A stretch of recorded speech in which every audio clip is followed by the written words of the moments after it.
Imagine this, a single invention smaller than a paperclip, igniting the digital revolution. Without it, there would be no smartphones, no computers, no satellites, no internet. In fact, the very device you're watching this video on wouldn't exist. It wasn't forged in fire like the steam engine, nor did it roar like the internal combustion engine. It whispered its power in silence, in code, in electrons. And yet, it reshaped the world more profoundly than nearly any human breakthrough before it. This is the story of the transistor, a tiny component built not to impress with its appearance, but to transform the way the world thinks, works, connects, and dreams. Before the transistor, machines were clunky, slow, and massive. They relied on vacuum tubes, fragile, hot, and power-hungry. A room full of them could barely perform calculations slower than your wristwatch today. And then, in 1947, something changed. A spark, a shift, a whisper of electricity passing through germanium, and the world turned. You may never have seen a transistor, you might not know how it works, but you use billions of them every single day. Hidden inside every chip, every processor, every device, they are the invisible bones of the digital age.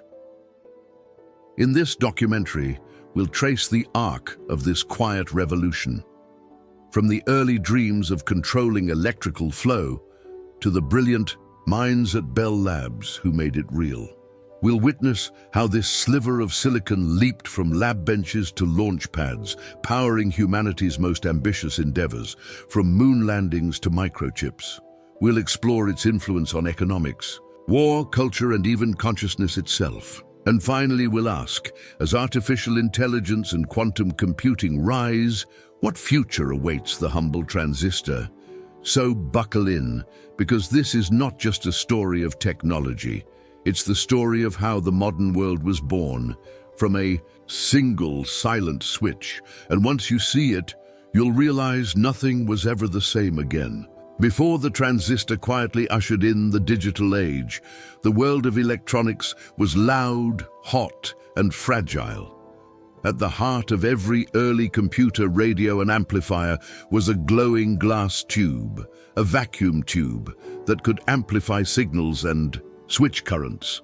These tubes were the heroes of the early 20th century, and they powered the rise of mass communication, wartime radar, and the first digital machines. But they were far from perfect. Vacuum tubes were bulky, delicate, and insatiably hungry for power. They burned out quickly, they overheated, and most of all, they were not scalable. A computer like the ENIAC, built in 1945, required over 17,000 vacuum tubes just to function, and occupied an entire room. Each tube had to be wired by hand, cooled constantly, and replaced often. As the world edged closer to the atomic age, it became clear the future could not be built on glass, but the problem wasn't new. In fact, the idea of controlling electricity, of channeling its flow with precision, had tantalized thinkers for decades. In the late 19th century, physicists were already probing the strange behavior of electrons. In 1873, Willoughby Smith discovered the photoconductivity of selenium, and just a few years later, Thomas Edison would notice a mysterious current jumping between elements inside a vacuum bulb, what would become known as the Edison effect. It was a hint at something deeper. Electrons could be persuaded to move, not just through wires, but through empty space or even semiconducting materials. By the early 20th century, Lee de Forest added a third element to a vacuum tube, creating the Audion, the first electronic amplifier. It was a breakthrough, but it was still analog, still inefficient, and still constrained by its physical form.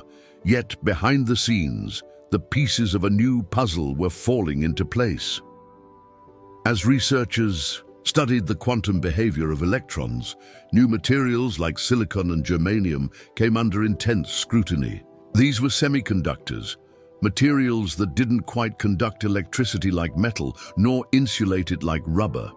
Instead, they sat in the middle, behaving differently under different conditions. In this gray zone of conductivity, scientists began to see potential. Could a device be made from these elements that could do what vacuum tubes did, only smaller, faster, and more reliably? In the 1920s and 30s, several pioneers chased that dream.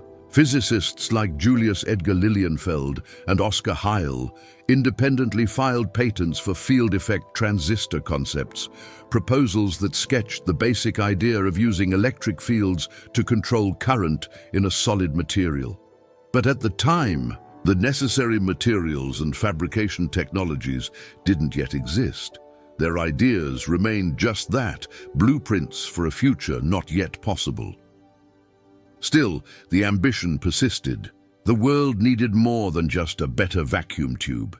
It needed a paradigm shift, a fundamentally new way of thinking about electronics, one that would make computing faster, more reliable, and, crucially, scalable to the masses. And that's where Bell Labs entered the picture. By the 1940s, this research powerhouse, already responsible for breakthroughs in telephony and signal processing, began quietly assembling a dream team of physicists and engineers. Their goal wasn't modest, it was revolutionary: to create a solid-state amplifier, no filaments, no glass, no vacuum. What happened next would change everything. The year was 1945. The world had just emerged from the deadliest war in human history. While cities were rebuilding and industries were shifting to peacetime production, inside the walls of Bell Telephone Laboratories in Murray Hill, New Jersey, another battle was underway. A quieter, more precise struggle with atoms, electrons, and crystalline lattices. The mission: to do what vacuum tubes never could, build a stable, miniature, solid-state amplifier that could revolutionize communication. At the heart of this mission was a team of minds so brilliant and diverse in their expertise that Bell Labs would later be called the Cathedral of Science. The three key figures were William Shockley, John Bardeen, and Walter Brattain, each a genius in his own right. Shockley was the theorist, ambitious, sharp, and determined to make his mark. He envisioned how semiconductors could be manipulated at a microscopic level to control current. Bardeen, a quiet, deeply thoughtful physicist, understood the quantum behaviors underlying materials. And Brattain, the experimentalist, had the hands of a craftsman and the intuition of a scientist, able to make the theoretical practical. Initially, the team struggled. They tried various configurations using silicon and germanium, attempting to create a field effect transistor, the very idea Lilienfeld had proposed 2 decades earlier. But the materials weren't pure enough. The effect was unpredictable, unstable. The dream was slipping away, but Bardeen and Brattain, working quietly in the lab's lower floors, tried something different.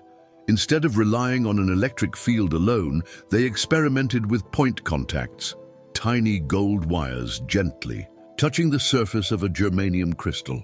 On December 16, 1947, they wired the setup, passed a small signal through it, and measured the output. What they saw stunned them. The signal coming out was stronger than the one going in. It had amplified. This wasn't supposed to happen, not with such a crude-looking device, barely held together with paper clips and foil. And yet it did.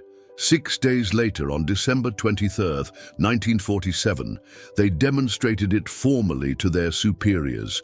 It was christened the point contact transistor, a name that meant little to the outside world, but to those in the lab, it was as if they'd invented lightning in a bottle. The implications were staggering. Unlike a vacuum tube, this device used no filament, so it didn't need warm-up time, produced almost no heat, lasted far longer, consumed a fraction of the power, and most importantly, it could be miniaturized. But even within Bell Labs, not everyone grasped the importance. Some engineers shrugged, others remained skeptical, the press barely noticed. After all, it didn't look like much, just a hunk of crystal and some wires. But William Shockley, who had felt sidelined during the breakthrough, wasn't ready to stop. Driven by both scientific ambition and personal ego, he returned to the theoretical drawing board and worked obsessively for months. He believed the point-contact transistor was too fragile, too difficult to manufacture at scale. There had to be a better way. In 1948, Shockley unveiled his own design, the junction transistor, a more robust, sandwiched structure that allowed for easier production and greater stability. It was a leap forward. While the point-contact transistor had proven the concept, the junction transistor made it viable. This was the moment when the future snapped into focus, when the world shifted from theoretical possibility to practical innovation. Challenges remained, of course. Manufacturing semiconductors required unprecedented levels of material purity. A single misplaced atom could ruin a transistor's function. But necessity, as always, drove invention. By the early 1950s, production techniques began to evolve. Companies like Texas Instruments and Fairchild Semiconductor emerged, transforming Bell's laboratory discovery into mass-produced reality. Still, in those early days, even visionaries underestimated what they had unleashed. Bell Labs licensed the transistor widely, believing it would mainly improve telephone switching systems. They didn't foresee how it would empower computing, satellites, televisions, mobile devices, and beyond. The transistor's simplicity, when paired with the right imagination, would lead to integrated circuits, microprocessors, and the birth of the digital world. For Bardeen, Brattain, and Shockley, recognition came quickly. In 1956, they were awarded the Nobel Prize in Physics. But beneath the accolades, the transistor was already slipping beyond their hands, being adopted, refined, miniaturized, and multiplied at a scale they could never have imagined. The spark had been lit, and in the quiet hum of laboratories and factories across the globe, it began to spread. The invention of the transistor in 1947 was not an end, it was the beginning. What followed was a sweeping transformation that redefined the boundaries of human possibility, one decade at a time. From rudimentary amplifiers to the invisible, processors inside billions of devices today, the transistor's journey is the very roadmap of the modern technological era. In the early 1950s, only a handful of companies truly grasped what the transistor could mean. Bell Labs, while revolutionary in spirit, was primarily focused on telecommunications, but others, like Texas Instruments and RCA, saw something more. In 1954, Texas Instruments released the first commercial transistor radio, the Regency TR-1. It was small, portable, and battery-operated, something vacuum tube radios could never be. Suddenly, music became mobile. Teenagers in the post-war boom carried rock and roll in their pockets, and the transistor began weaving itself into popular culture. That same year, Gordon Teal, a former Bell Labs scientist working at TI, built the first silicon transistor, replacing germanium. Silicon proved far superior, more thermally stable, more durable, and crucially abundant. This switch laid the foundation for an entire industry centered around the elemental heart of sand. Yet the most important evolution wasn't in materials. It was in scale.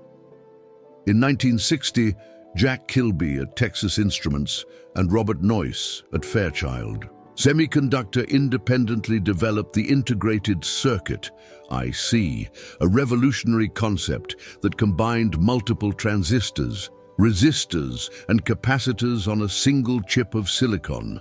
Suddenly, instead of wiring transistors together by hand, engineers could etch entire circuits onto a wafer.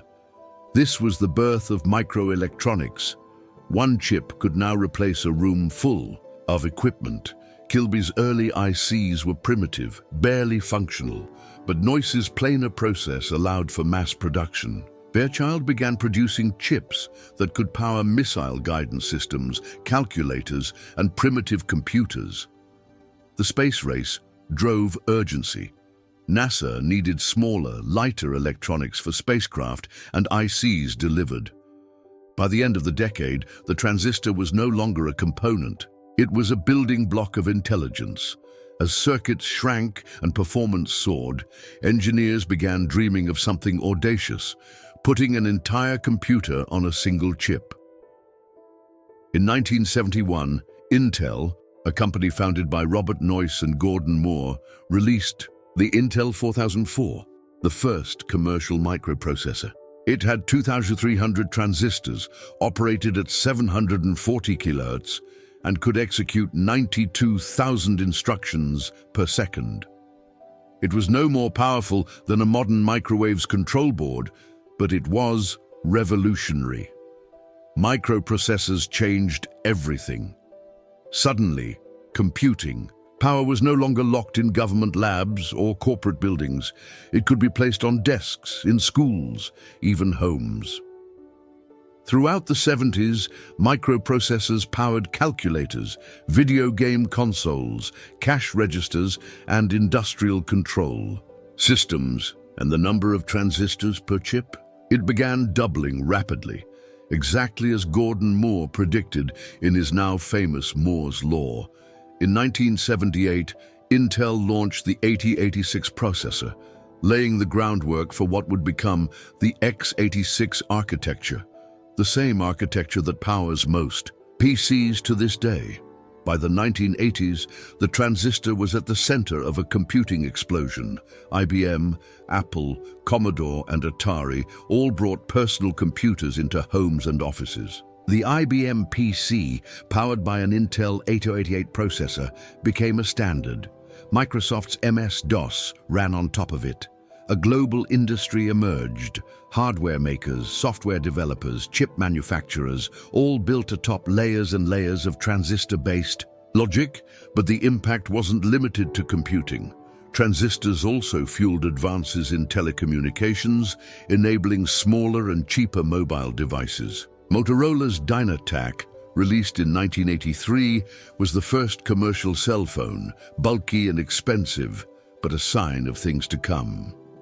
The transistor had become ubiquitous, quietly sitting at the heart of every modern device. As the world moved toward the internet era, the demands on microchips intensified. Faster processors, more memory, smaller form factors. Transistor counts skyrocketed, from millions to tens of millions. In 1993, Intel released the Pentium processor, a name that would become iconic.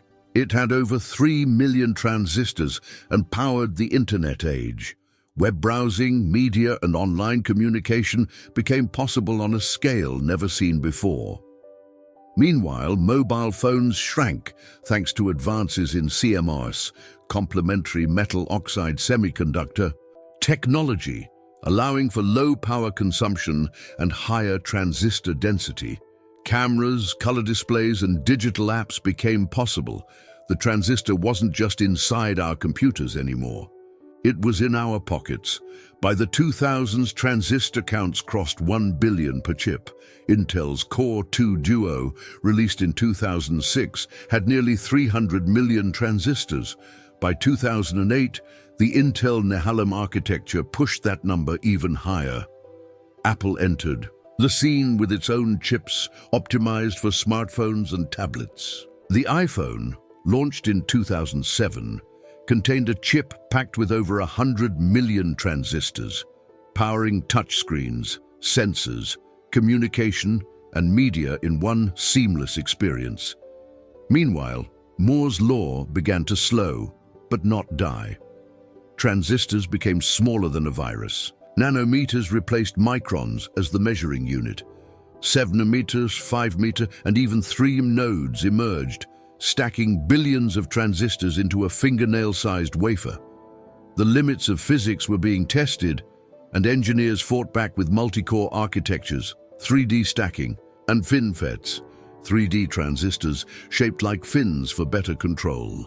The next wave wasn't just about more transistors, it was about smarter use. Cloud computing demanded chips optimized for parallel processing.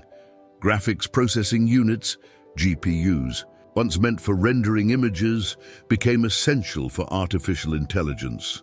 NVIDIA, AMD, and later Google's TPU, Tensor Processing Unit, used billions of transistors to simulate human learning and reasoning.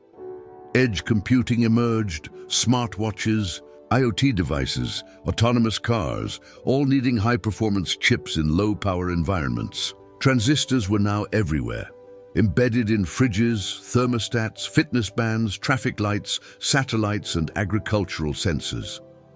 The transistor had become the neural thread of the 21st century world. As we enter the 2020s, transistor development continues, but with new challenges.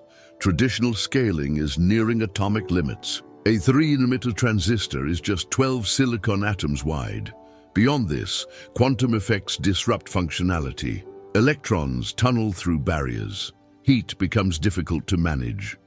In response, researchers are exploring gate-all-around (GAA) transistors 2D, materials like graphene molecular and organic transistors quantum dots.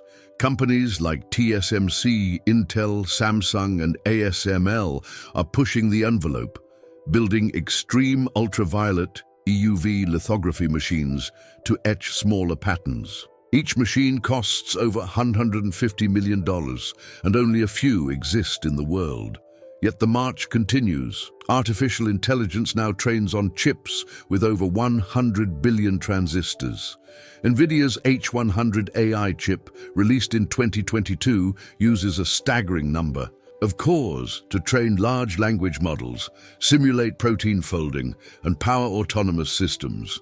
Transistors no longer just enable computation, they're enabling cognition. And now, as we peer into the future of neuromorphic computing, biocompatible processors and quantum chips, one thing becomes clear.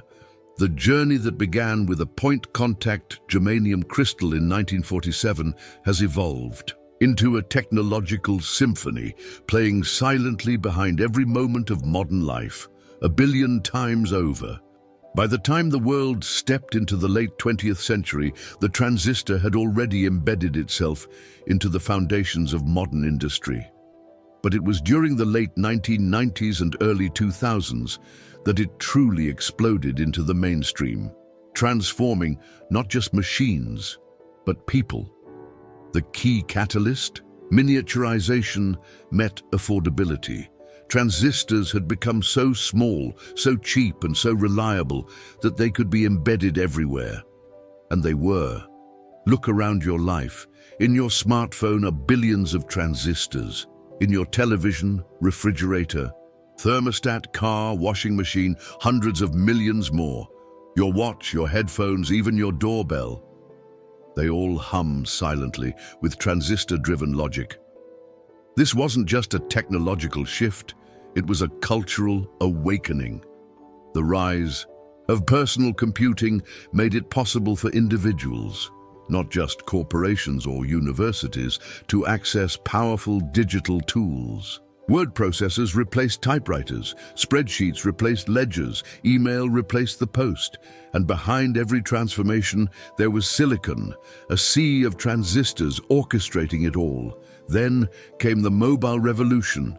Devices once limited to desks suddenly fit in pockets. Phones became smart, cameras went digital, GPS units collapsed into chips. Entertainment was no longer tied to time slots or physical formats. With just a tap, the world opened, powered by integrated circuits that were both invisible and indispensable. The impact reached far beyond gadgets. In healthcare, transistor-based sensors enabled life-saving equipment, MRI machines, pacemakers, hearing aids, blood glucose monitors. In agriculture, smart sensors optimized irrigation and soil health. In finance, algorithmic trading ran on microsecond precision. In education, laptops and tablets became classrooms. And in communication, the internet, built on a global web of transistor-rich servers, switches, and routers, created a civilization that could think, speak, and share across continents in real time. All of this wasn't simply progress, it was a paradigm shift. The transistor didn't just improve the world, it reshaped what it meant to live in it. Governments took notice. Entire economies began centering around semiconductor industries. Countries that mastered chip fabrication, like the United States, Japan, South Korea, and Taiwan, gained strategic power in the digital age. Silicon became a national asset, a matter of sovereignty, a foundation for both prosperity and geopolitical tension. And all the while, the transistor kept shrinking. From millimeters to microns, from microns to nanometers, the smaller it became, the larger its impact grew. Today, it's easy to forget. We scroll and swipe and stream without thinking of the trillions of microscopic switches firing beneath our fingertips. But this quiet revolution continues. Every second, all around us, the transistor didn't merely enter our lives, it redefined them. In the last 2 decades, the transistor has not only grown smaller, it has grown smarter, more diverse, and more deeply integrated into the structure of daily life. The modern era is not defined by the presence of the transistor, but by the sophistication with which we wield it. Today, transistors are no longer confined to traditional computing devices. They have proliferated into every corner of society, with applications so specialized and vast that entire sub-industries have emerged just to support their growth. In our homes, transistor-based chips power everything from voice assistants and smart TVs to security systems and thermostats. In transportation, they orchestrate the navigation, braking, fuel injection, and safety systems of modern vehicles, including self-driving prototypes. In medicine, they drive portable imaging equipment, implantable sensors, robotic surgical tools, and personalized diagnostics. And in industry, they run factories, drones, logistics systems, and AI-driven quality control in real time. This diversification has been made possible by refinements in transistor architecture. The traditional flat, planar transistor has given way to FinFETs, multi-gate designs, and 3D stacking, allowing billions of switches to be stacked vertically, not just laid side by side. These refinements have broken the limits of traditional Moore's law scaling and allowed continued performance gains, even as transistor size approached the atomic level. Major players in this space, Intel, TSMC, Samsung, Nvidia, and Apple, have spent billions racing to perfect their own transistor designs. Apple's M-series chips, for example, integrate custom silicon that fuses energy efficiency with raw performance, optimized for their unique hardware and software ecosystem. Nvidia's GPUs, now central to AI and deep learning, boast Transistor, counts in the hundreds of billions, designed to perform millions of simultaneous calculations in real time. Meanwhile, consumer-grade processors have gone from quad-core to 64-core systems, and smartphones now rival the computational capacity of early supercomputers, thanks to the relentless evolution of transistor logic. But progress hasn't come without concerns. As chips become more complex, fabrication has become more expensive, more energy-intensive, and more geopolitically sensitive. The world's reliance on a handful of advanced semiconductor foundries, most notably TSMC in Taiwan, has raised fears of supply chain fragility. The chip shortage of 2020-2022 revealed just how dependent modern economies are on transistor availability. Without them, cars sat unfinished, phones remained unreleased, and entire industries paused. There are also environmental and ethical debates. The energy required to produce and operate billions of devices adds to the global carbon footprint. The rush to digitize everything raises questions about data privacy, electronic waste, and tech equity, issues that remain unresolved as we push forward. Still, the trajectory of innovation shows no signs of stopping. New materials like graphene, molybdenum disulfide, and carbon nanotubes are being explored to overcome silicon's limitations. Engineers are developing flexible transistors for wearable and implantable devices. Others are exploring neuromorphic chips that mimic the brain's architecture, aiming for machines that not only compute, but think. The transistor today is no longer a single invention. It's a platform, a language, a canvas upon which the 21st century is being written. And while we may not always see them, we live within their logic. Every message sent, every GPS route calculated, every image processed, and every heartbeat monitored through a smartwatch whispers the silent code of trillions of transistors working in perfect unison.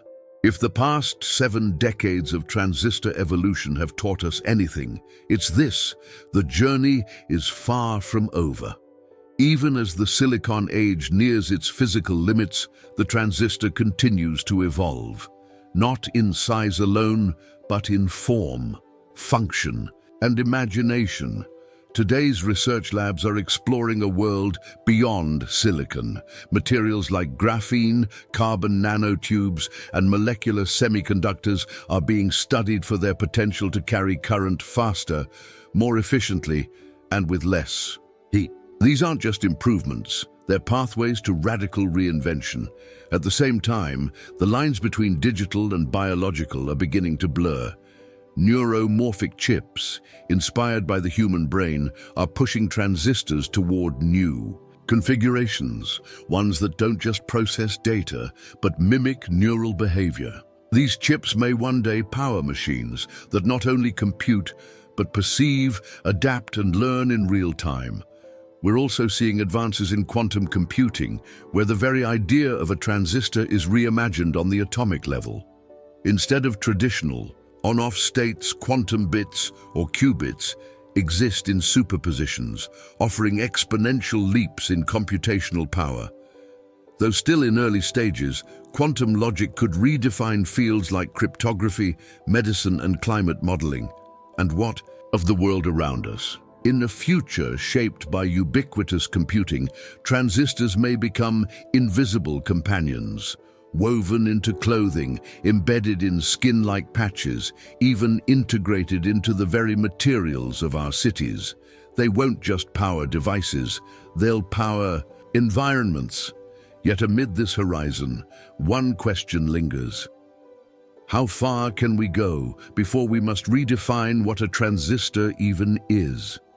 Will we build systems that surpass our understanding? Will intelligence become ambient, embedded, and autonomous? The transistor brought us here, but where it takes us next may depend on how we choose to shape it. What do you think the future holds? Will transistors continue to shrink, or will a new paradigm take their place? Share your thoughts in the comments. From its quiet birth in a Bell Labs laboratory to its reign inside every modern device, the transistor has not just changed the world, it has defined it. It turned machines into minds, wires into networks, and science into civilization. In just a few decades, this microscopic switch has become the silent heartbeat of the digital age. As we look to the future with artificial intelligence, quantum computing, and biology-infused circuits, the legacy of the transistor endures. It reminds us that sometimes the most powerful revolutions don't arrive with a bang, but with the tiniest flicker of current. Thank you for joining us on this journey through one of history's most extraordinary inventions. If you found this documentary insightful, don't forget to like the video, share it with others, and subscribe to our channel for more deep dives into the innovations that shaped humanity. And now we ask you, what innovation do you think changed everything? Let us know below.